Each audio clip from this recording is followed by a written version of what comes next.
Gimana kabarnya hari ini buat teman-teman semuanya yang di sana? Semoga kalian sehat selalu. Kita jumpa lagi di channel aku di Antika Official. Sini jari dan tangannya. Jangan lupa untuk selalu di like, komen, dan subscribe-nya. Terima kasih yang selalu hadir. Nah, kali ini aku mau review video aku tentang pijit lagi di bagian kaki. Buat teman-teman semuanya yang punya badan gemoy, yang punya badan yang obesitas, yang gedean gitu kan, itu rentan banget yang namanya sering sakit di bagian kaki. Benar ya, fix. Sini Bu merapat buat teman-teman aku yang ada di sini yang punya keluhan di bagian kaki, terutama yang punya bobot badan di atas 60, itu pasti sering banget yang namanya kaki ngilu, kesemutan, kram, apalagi kalau udah musim hujan, itu bawaannya ngilu banget. Jadi selain diminumin jamu, selain rajin diparam, juga harus relaksasikan atau dipijit diurut minimal banget itu 1 bulan 3 kali ya. Kalau sebelum tidur boleh minta tolong tuh sama Pak Su sama anaknya atau para bundanya untuk pijitin di bagian betis kaki, mata kaki, dan di bagian jari-jari kaki itu dipijit, ditarik-tarik secara rutin. Itu bagus banget untuk mengurangi asam urat, rematik, mengurangi rasa ngilu, kram gitu ya. Semoga kalian semua mengerti dan dipahamin. Kenapa sih kalau kita udah tuh pasti ada di kaki juga? Itu memang harus wajib. Kita tuh nggak boleh terlalu mengabaikan yang namanya sakit di bagian kaki tuh dibiarin. Nggak apa-apa lah, nanti besok sembuh. Jangan. Kita kan nggak tahu sakitnya apa. Kalau kita udah tahu sakitnya kan bisa kita tanganin gitu ya. Jadi aku doain buat teman-teman semuanya yang selalu nonton hadir di video-video aku, tetap sehat selalu, murah rezekinya. Bagi yang tidak menyukai video-video aku, boleh di skip aja atau dibiarin lah, lewatin aja, daripada kita harus memaksakan orang lain untuk menyukai. Itu nggak baik juga. Dan aku tidak juga menuntut untuk semua orang yang nonton itu harus suka, tapi terima kasih banget yang udah saling, yang udah support aku, yang dukung aku, yang udah like dan komen. Makasih banget gitu ya. Tapi maaf dan sorry banget, gak mungkin aku bisa balas satu persatu setiap komen dari kalian, atau aku gak bisa harus selalu di konten aku ini harus selalu interaksi melewati komentar-komentar gitu kan, nggak pantas juga. Tapi intinya aku selalu perhatikan siapa-siapa sih yang selalu hadir, yang selalu nonton video aku, yang selalu komen-komen di video aku. Makasih banget atas masukannya, makasih banget yang udah tinggalin cerita-ceritanya ataupun kayak gimana, yang harus gimana akunya kayak gitu ya.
Nah, kali ini aku pijit di bagian dada dulu ya.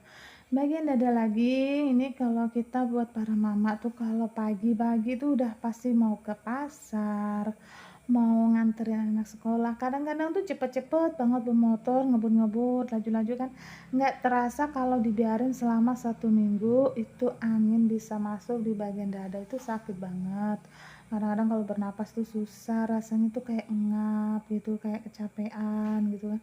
Itu efek dari angin, angin malam bisa, angin pagi juga, itu sangat nancep banget. Jadi diusahain sering-seringlah diurut di bagian dada seperti ini, walaupun nggak sempet kalau harus setiap hari. Oke, tetap semangat ya para bundanya dan para paksunya. Nah, habis ini langsung ajalah kita pijat lagi di bagian punggung. Jadi kalau di bagian punggung tuh kita tuh gimana ya, buat teman-teman semuanya pasti pernah ngerasain namanya tuh sakit di bagian punggung kayak pinggang. Jadi harus tetap dipijitin perlahan. Nah, kalau udah di bagian punggung itu usahain banyakin aja baby oilnya supaya dapat di bagian urat-urat mana yang benar-benar rasanya tuh ngilu banget. Kalau kayak posisi kayak aku sekarang ini, aku lebih fokusin itu di bagian pinggang seperti ini.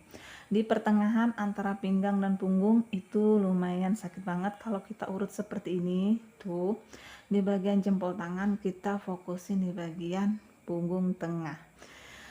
Oke, buat teman-teman semuanya, cukup sampai di sini dulu review video aku kali ini. Semoga bermanfaat buat teman-teman semuanya yang tadinya enggak suka pijit di bagian badan atau apa karena malu atau apa kayak gimana gitu ya, atau enggak enakan mau pijit sama siapa kayak gitu ya. Tapi semoga dengan adanya aku yang selalu menjadi motivasi buat kalian semua untuk selalu jaga kesehatan.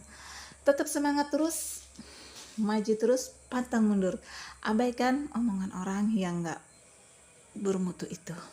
Jadi tetap semangat terus, kita maju terus, abaikan badai, abaikan segalanya.